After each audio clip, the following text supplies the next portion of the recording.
What is up, Waffle Gang? I do hope you are well. My name is Mark, and today we're checking out some Am I the Arsehole? These are stories that were in the live stream over on Friday, so I've just put these into a video so you can enjoy them without having to go through all the live stream as well, because some of you don't want to be doing that. I hope you do enjoy them. Thank you very much, and let's get into it. Much love, guys. And this next story is from Smileys. Am I the arsehole for not telling my parents I'm going to a college states and states away from them? I, 17 male, am going to college next month. My parents are strict. Their rules: no dating out unless in a group, no swearing, no girls allowed over or going to a house, no phone in the bedroom, no phone at night, no passwords, social media has to be checked by a parent, keep location on Life 360, curfew 9:30 PM, no whispering. If I want to watch something, they have to review it first to see if it has lots of inappropriate content, etc.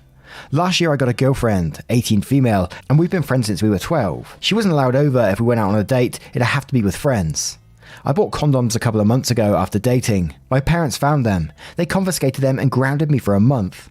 My girlfriend bought more for us because we still found our way around the rules, and no teen wants to have a baby accident just because adults are naive. When I was ungrounded, I got a job and bought my own phone. I figured if I showed responsibility by getting my own phone and paying the bill monthly, my parents would not treat me so childishly. They got mad at me and said the same rules they had about the phone they bought will apply to this one. Still couldn't use it in the bedroom, had to leave it in the living room at night, still had it checked frequently, all that. The most confusing thing about parents is they know their children will be considered adults at 18, but they shelter them and are overly strict with them as they get close to that age. How will they function as adults when they have no sense of independence? Because I thought you were supposed to gradually loosen the reins as your kid gets close to 18, but I guess being power trips is more comforting. I live in New York, but I apply to several colleges in Texas, Louisiana, California because I have family in those states. I paid for all of my admission fees. I have aid from FAFSA. I did apply for some colleges in New York because I needed info and documents from my parents. So after they had uploaded, I'd save it to my laptop. I decided on UH, Uni of Houston. Fall season starts 2 weeks after I turn 18, so my parents really can't do anything. I spoke to my third cousin in Houston, and I'm going to be with her. I wasn't going to tell my parents until August got closer, but they found out recently. They are angry. My dad doesn't want me to go. I told him I'll be 18, so it's not his choice. They told me I need to be close to home in case something happens. I said we have tons of extended family in Houston, and I'm going to be with a family member. My parents called me a selfish brat. They walked away from me while I was still trying to defend myself. We haven't had another conversation about it since. It's basically just silent treatment. I get why they're upset or worried because they don't want me far away, and I do love them, but it should not be a surprise that I'd do anything to get far away. And we'll start with a Blue Beached Whale who says, "Oh honey, not the arsehole. What do they expect? They aren't mad you're leaving, they're mad you will no longer be controlled by them. The second you're out of that house, a world of weight will come off your shoulders. Go live the life you deserve. Have the love life you deserve." And Gen XIA says, "Not the arsehole. As an adult child of controlling parents, run and don't look back. You won't regret it. It will be hard, but with the hard work and determination, it will be worth it. Good luck." And Drops of Liquid says, "Not the arsehole, but are you sure your aid will be enough to cover your full college? My parents had to do FAFSA as well to get the aid I needed." And Dew Pomegranate says, "Not the arsehole. Welcome to adulthood, where you will never please anyone. You're due for some freedom majorly. They're lucky that you're just going for university and not moving there permanently. Yet. I'm sure you appreciate their concern, but you're about to be an actual adult. They can't hold you hostage anymore. They won't be privy to what you aren't willing to share. Be ready to change all your passwords, get new emails and social media accounts, because if they've had access to it before, after you're gone, they're going to be combing through everything to see what you're doing, since they no longer have total control of you and your things. Make sure to reiterate that you love them and you'll be in contact about breaks and visitations with them, but if they continue to cold shoulder you, I wouldn't waste the time until they reach out to you." And one more from Illustrious Pomelo saying, "Not the arsehole. This is what happens when parents are over-controlling. Kids fly fast and far. I wish every overly controlling parent of younger kids could read your post and realize what will happen to their kid when their kid hits legal age. Sometimes kids who have been overly controlled go a bit crazy when they get to college. Hope that doesn't happen to you. Enjoy Texas." Now, what do you guys make of this story? And this next story comes from Am I the Arsehole Family Throw. Am I the arsehole for telling my sister just to get over it about my marriage and not coddling her? I'm one of 3 girls, Patty, Mara, me, and Ava. Patty is my bio cousin and had a very open adoption. She's also on the spectrum, but in a way that would just lead to social problems. In the neighborhood where I grew up, there was a family of 3 boys, Sam, Alex, and Zach. Our parents were all friends and joked that because we were all in close in age, us kids would probably all grow up and marry each other. Patty and Sam were in the same grade and I was 2 grades below them.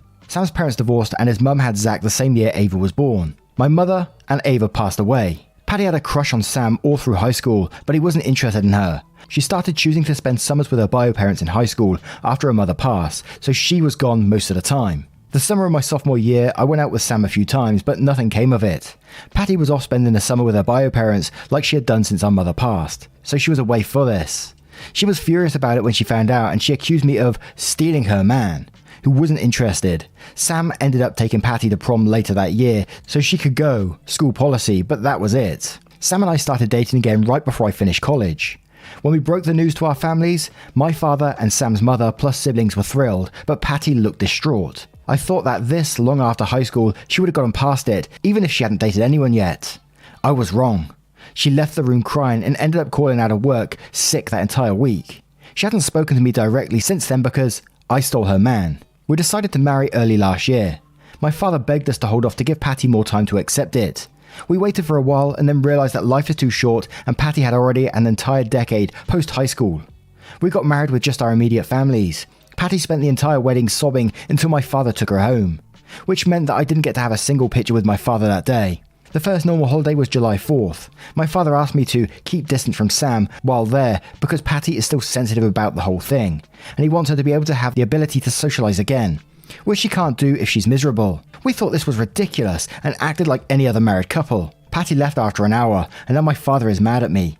He says he just asked for one little thing, and that I/we should know how limited her social life has been and how much she can't afford to lose her social skills, and now we're driving away from the entire family.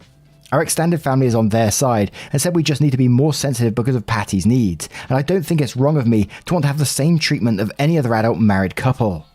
And we'll start with Evening Jellyfish 1 on this one saying, not the arsehole, why is your entire family catering to such a juvenile situation? A boy you have a crush on who doesn't reciprocate the feelings is not off limits to others. Sorry.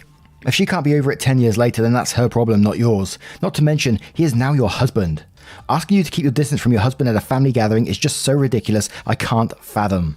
And Greek American Dom says, not the arsehole, you are right. Patty needs to get over it and your dad needs to stop coddling her.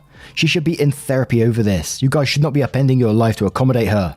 Sam was never her man. Someone needs to explain that you don't get to call dibs on a guy. And Kettlewise says, not the arsehole, your family is coddling what is frankly creepy behaviour.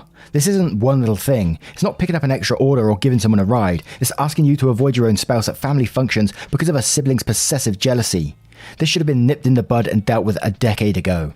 And Fire Administration 41 replies to this saying, I wouldn't call it creepy, but it is a ridiculously long episode of hyperfixation. The big mistake back in the day was having Sam take Patty to the prom.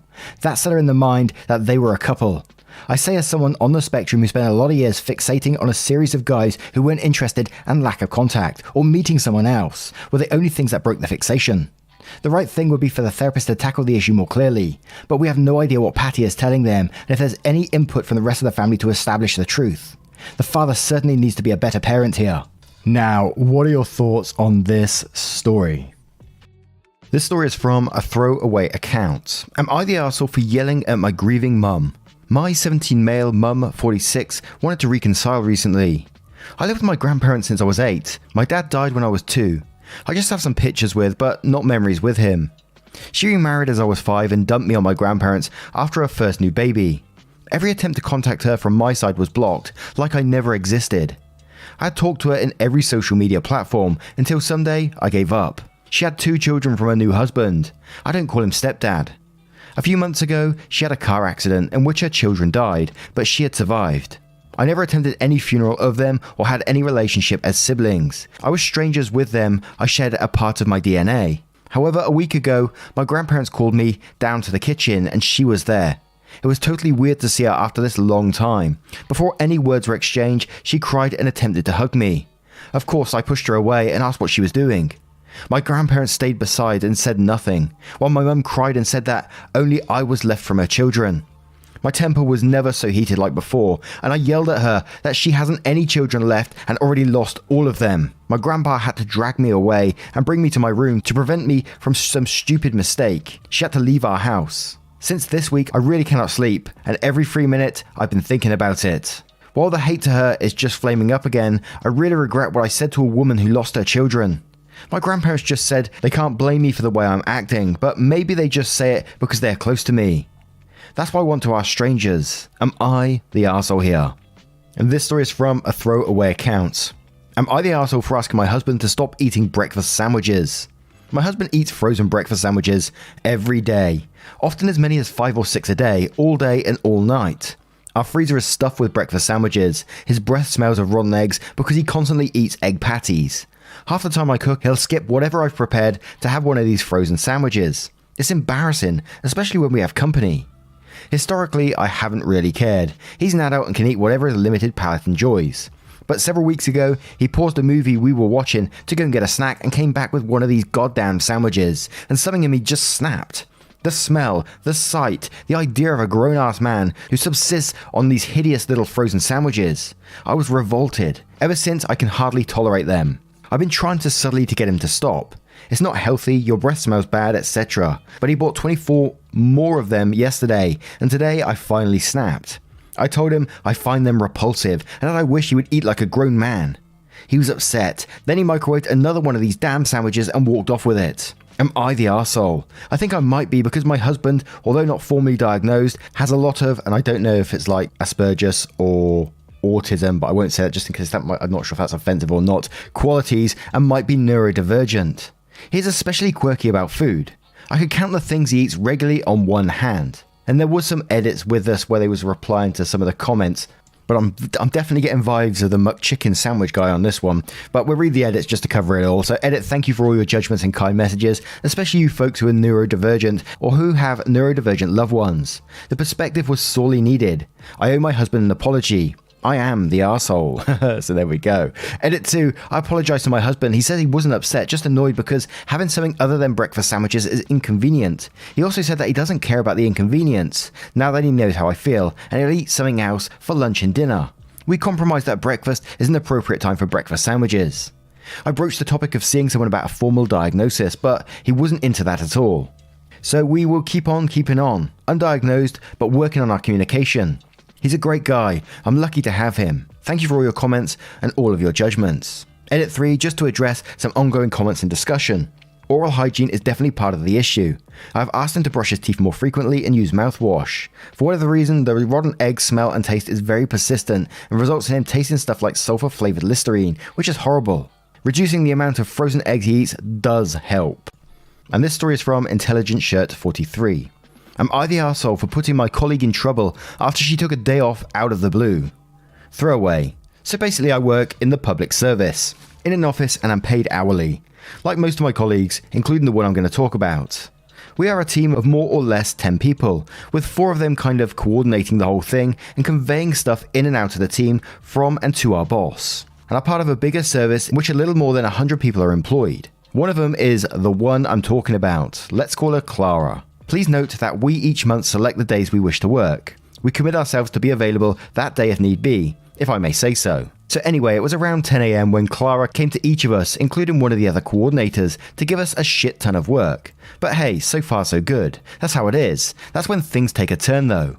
I'm starting to work on that thing when I hear Clara talking to my colleagues in the other room, saying she's basically going to take the day off work. It kind of bugged me, but whatever. Then she packs her stuff, quickly says goodbye, and she just leaves. Now I was angry. I went to see my colleagues soon after when the what the fuck moment passed, asking, did she really just leave us? What the fuck? And she did indeed, for no other reason than to go home. I could see they all agreed with my discontent, were vocal about it too, though they weren't going to act on it. Let me just be clear, I work the same, I think it's percentage than Clara, 5 days a week including the weekends from 8 AM to 5 PM. We all do as a matter of fact, so it's not like she's working herself harder than any of us. Now, I'm not the kind who's going to create trouble behind people's back before confronting them, so I tried to call her but couldn't find her number anywhere. She wasn't even on the group session. I couldn't bear it though. So, being pissed, I went to one of my superiors, a real one this time, who's way more of a, revolted nature. I tell her the story and she immediately agrees with me and even drags some other superiors into the conversation. She then announces to me that she'd have to tell the boss about it. That's when I realised I dropped a bomb and may have gone too far. I told her I just wanted to make things right and not put Clara in trouble, but she basically told me that I needed to man up and that I did the right thing by sharing this with her.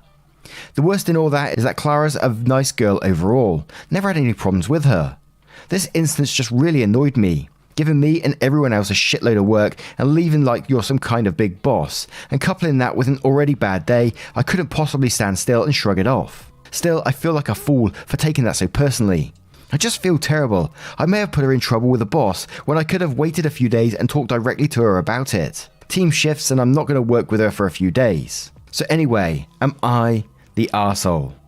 And there was a slight edit on this one which said she did obtain authorization to leave by another supervisor, telling him there was no work, which was obviously not true. Said supervisor immediately accepted without giving it much thought. And this story is from Throwaway Addict's Kid. Would I be the arsehole if I accepted 100% of my mother's inheritance? My 30s female mother, 60s female, is fed up with my brother's 40s male attitude. He dumps his kids on her when he feels like it, while treating his in-laws in ways he never treats our mother. My mother knows she can rely on me, including financially, while she can never ask him for simplest things. She's got life insurance and a flat. Because my brother never supports her and I do, she offered to make me the sole beneficiary of her will and life insurance. I said no way, because I've heard stories like this and I don't want to be seen as that person. No money is worth having people accuse me of manipulating my mother or screwing my brother over. On the other hand, my brother is indeed unsupportive of her, and I often get frustrated being the only one being expected to support her. I think accepting this plan would make me the arsehole towards my brother. While not accepting but still complaining that she only ever expects things from me and not him would also make me the arsehole. And our next story comes from Bluefykins. Am I the arsehole for wanting to name my son after a video game character? My wife, 26 female, and I, 27 male, are both big gamers. We actually met through playing a game together online and it's important to us.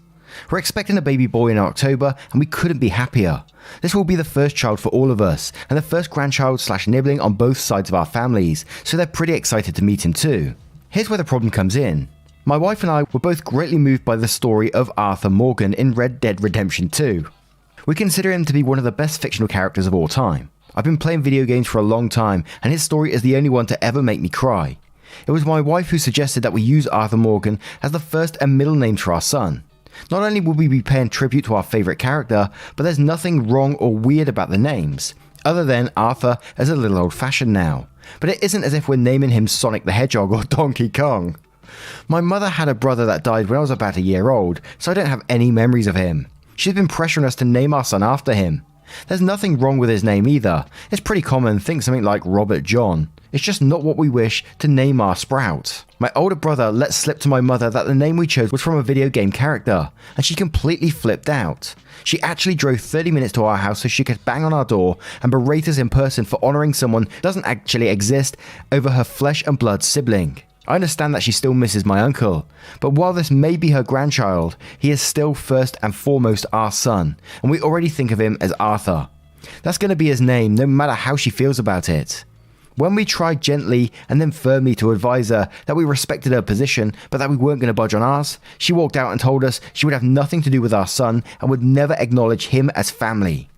Am I the arsehole for not making my mother happy and just giving her a freebie on this? I've actually always had a really good relationship with her and it would hurt badly not to have her in my life or my son's life. My wife says that as parents, we're going to have to learn to advocate for ourselves because people are always going to be telling us that we've done something wrong and disagreeing with our parenting decisions.